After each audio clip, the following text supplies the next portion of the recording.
Hello my dear students. ये इस month के एंड तक ना मेरी 3 बुक्स आ रही है। एक आ रही है यू आर द कॉस्मोस, एक इसी बुक का हिंदी वर्जन है कि तुम ही ब्रह्मांड हो, और तीसरी जो बुक आ रही है वो है द वर्स्ट प्रिंसिपल। मुझे ऐसी उम्मीद थी कि शायद सबसे ज्यादा जो बात होगी वो यू आर द कॉस्मोस इस बुक के बारे में ज्यादा बातचीत होगी, लेकिन उल्टा हो रहा है। पता नहीं क्यों लोग जो हैं वो वर्स्ट प्रिंसिपल वाली जो बुक है उसके बारे में ज़्यादा बात करें। मेरे पास फ्रिक्वेंटली स्टूडेंट्स के, बहुत सारे टीचर्स के मैसेज आ रहे हैं कि सर ये किसके बारे में है ये बुक, क्या किसी पर्टिकुलर स्कूल के बारे में है या पर्टिकुलर किसी प्रिंसिपल के बारे में है। तो मैं क्लियर बता देता हूँ आपको कि ये जो बुक है वो पर्टिकुलर किसी स्कूल या किसी प्रिंसिपल के बारे में नहीं है। जस्ट एक इमेजिनरी थॉट है मेरे माइंड में, एक थॉट था, उस थॉट से एक स्टोरी बनाई और उसी स्टोरी को इस बुक के अंदर लिखा है।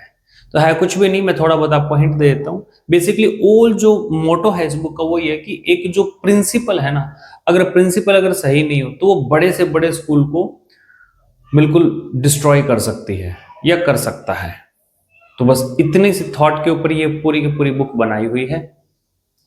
और इसकी स्टोरी कुछ इस टाइप से है कि किसी एक छोटे से टाउन के अंदर एक बहुत अच्छे टीचर जिनका एक बहुत अच्छा विजन था कि अपने टाउन के अंदर एक बहुत बड़ा स्कूल जो है वो हम ओपन करेंगे ताकि हमारे छोटे से टाउन के अंदर जो बच्चे हैं उनको वर्ल्ड क्लास की जो फैसिलिटीज है वो मिल सके। इसके लिए उन्होंने कुछ 4-5 और लोगों के साथ में पार्टनरशिप करके एक स्कूल ओपन किया। विजन अच्छा था, मिशन अच्छा था, लेकिन एक गलती हो गई कि एक पार्टनर के कहने पे उन्होंने एक प्रिंसिपल को हायर किया और वो प्रिंसिपल शायद ये कह सकते हैं कि उसको प्रिंसिपल के पोजीशन का ना तो नॉलेज ना उसके अंदर वो प्रिंसिपल वाली वाइब्स थी। इसी चीज के ऊपर है ये कहानी। मतलब नॉलेज उसको प्रिंसिपल लेवल का 0 है, ऐसा कह सकते हैं हम। और इसी वजह से शायद वो जो बहुत बड़ा एम्पायर जो बनाना चाह रहे थे वो टोटली डिस्ट्रॉय हो गया एक गलत प्रिंसिपल को कुर्सी पे बिठाने की वजह से। किसी एक पार्टनर के कहने पे एक बहुत बड़ी सिटी से किसी प्रिंसिपल को हायर किया जाता है। वो प्रिंसिपल उस स्कूल में आती है, अपने साथ अपने एरिया के स्टाफ को लेकर के आती है। ना प्रिंसिपल को नॉलेज है किसी काम की, ना उनके स्टाफ को किसी काम की नॉलेज है। और धीरे धीरे करके छोटी छोटी बातों की वजह से वो जो टोटली जो स्कूल है वो क्या हो जाता है, डिस्ट्रॉय हो जाता है, टोटली फिनिश। ऐसा नहीं है कि पूरे के पूरे स्टाफ के अंदर सारा का सारा स्टाफ उनका ऐसा ही है, कुछ अच्छे टीचर भी हैं उसके अंदर, है ना। तो बट प्रॉब्लम ये है ना कि फिर आप अगर प्रिंसिपल हैं तो आपको अनबायस्ड होना पड़ेगा। आप प्रिंसिपल की कुर्सी पे बैठ बैठ करके अगर आप स्टाफ के बीच में डिस्क्रिमिनेशन करोगे तो फिर वो स्कूल चल नहीं पाएगा। तो ऐसा ही कुछ स्कूल की कहानी है जो इसके अंदर हुआ। और स्कूल का नाम है आयोनिक पब्लिक स्कूल, जो रखा है इस कहानी के लिए। इस बुक के अंदर मैंने स्कूल का जो नाम रखा है वो आयोनिक पब्लिक स्कूल है। तो ये जस्ट एक इमेजिनरी स्टोरी है। इसका वो कहते हैं ना कि किसी भी मूवी के अंदर वो एक पहले डिस्क्लेमर आता है कि इसका किसी भी जिंदा मुर्दा व्यक्ति के साथ में, किसी घटना के साथ में या किसी स्थान के साथ में कोई ताल्लुक नहीं है।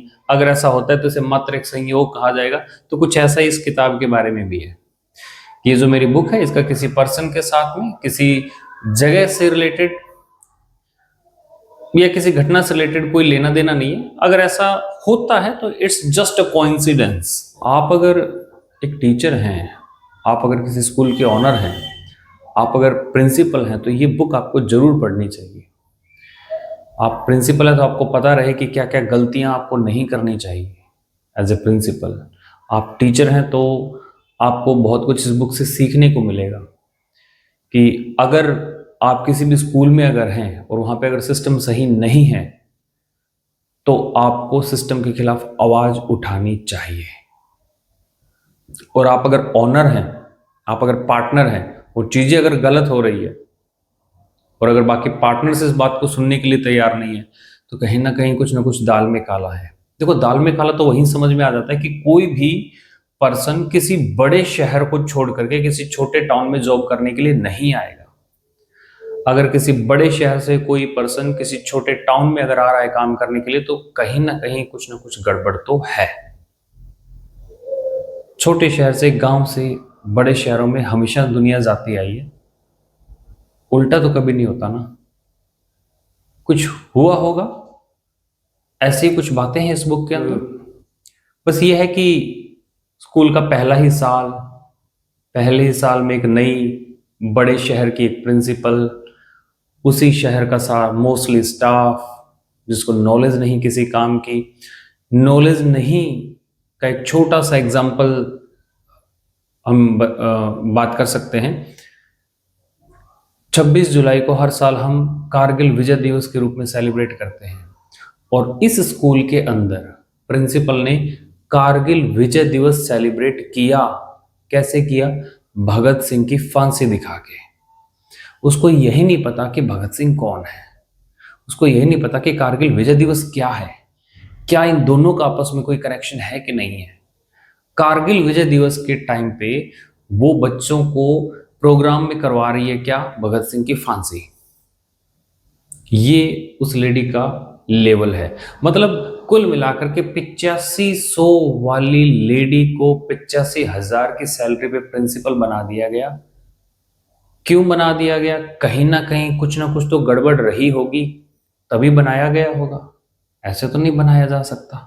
छोटी छोटी बात पे प्रिंसिपल के झूठ एक करके सबके सामने आते चले गए। पेरेंट्स को सब कुछ धीरे धीरे करके चीजें समझ में आनी शुरू हो गई। एग्जाम कब करवाने हैं स्कूल के, कोई आइडिया नहीं। सिलेबस कैसे करवाना है, कोई आइडिया नहीं। रिवीजन कैसे होना है, कोई आइडिया नहीं। बस प्रिंसिपल की कुर्सी पे है। क्यों? क्योंकि किसी एक पार्टनर की इच्छा है कि ये इस कुर्सी पे रहे। बस स्कूल में एक टीचर आते हैं जिनका हर काम एकदम परफेक्ट है। स्कूल का एक एक बच्चा उस टीचर से सेटिस्फाई है। पूरे साल भर में उस टीचर के खिलाफ जीरो कंप्लेंट, ना किसी स्टूडेंट से, ना किसी पेरेंट से। हाफ ईयरली के एग्जाम होते हैं। एग्जाम भी कैसे होते हैं कि आज टीचर्स को पता लग रहा है, आज बच्चों को पता लग रहा है क्या कि 3 दिन बाद हाफ ईयरली एग्जाम है। सिर्फ एक टीचर, जिसको कह सकते हैं कि वो स्कूल के बेस्ट टीचर थे अकॉर्डिंग टू दिस बुक, उनका सिलेबस कंप्लीट है। उन्होंने बहुत सारे टेस्ट करवा के रिवीजन करवाया है, बाकियों का सिलेबस पूरा नहीं। टीचर को पेपर बनाने का टाइम नहीं मिला, बच्चों को रिवाइज करने का टाइम नहीं मिला। एग्जाम होते हैं, बच्चों के मार्क्स कम होते हैं, सारे पेरेंट्स नाराज हैं, पीटीएम में भयंकर लड़ाई होती है। लेकिन जो पार्टनर्स है उनकी आंखों पे तो पट्टी बंधी हुई है, उनको तो दिखाई नहीं देता। और एट द एंड रिजल्ट क्या निकलता है? उस प्रिंसिपल का कहना है कि वो जो अच्छे वाले सर है ना, जिसके सारे बच्चे तारीफ करते हैं, उस टीचर ने सारे पेरेंट्स को मूर्ख बना दिया, इसलिए पेरेंट्स नाराज हैं। मतलब प्रिंसिपल किसी भी बात पे अपनी गलती मानने के लिए तैयार ही नहीं। तो ऐसी अगर प्रिंसिपल होगी तो फिर स्कूल के एट द एंड तो ताला ही लगेगा ना।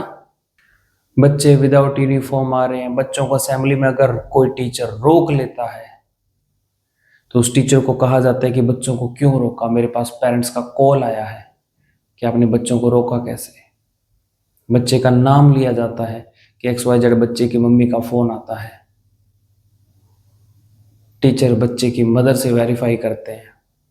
बच्चे की मदर का कहना है कि मैंने तो फोन किया ही नहीं। हर बात पे झूठ।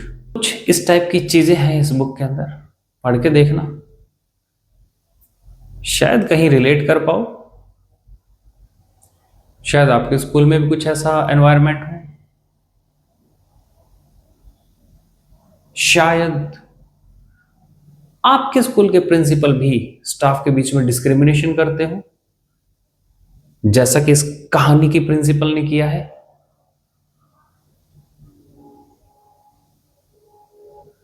स्कूल का फंक्शन होता है, एक मेल एक फीमेल टीचर एंकरिंग कर रहे हैं, एक स्टाफ दोनों की वीडियो बनाता है, एआई से एडिट करता है, उसको वायरल करता है और उस टीचर के खिलाफ कोई एक्शन नहीं, बात को दबा दिया जाता है। क्यों?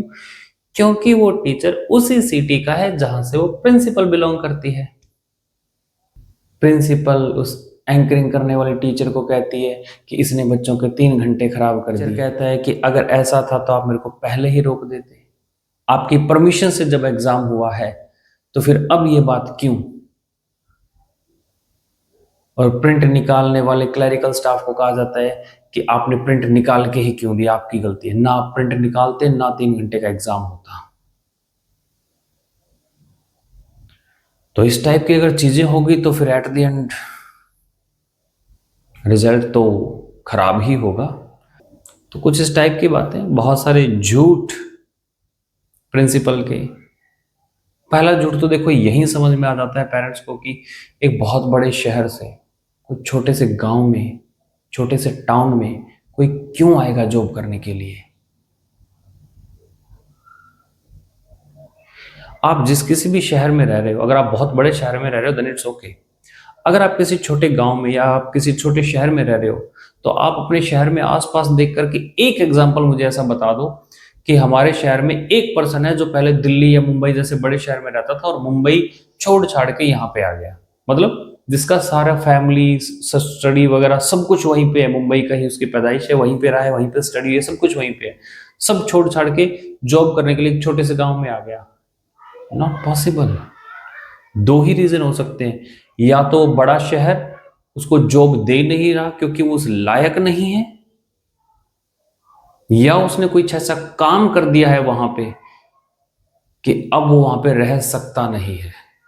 तो काफी ट्विस्ट है इसके अंदर, बहुत सारे ऐसे कैरेक्टर हैं, आपको समझ नहीं आएगा शुरू शुरू में कि ये क्या है कैसे है। तो काफी इंटरेस्टिंग स्टोरी है, पढ़ के देखिए मजा आएगा। Thank you.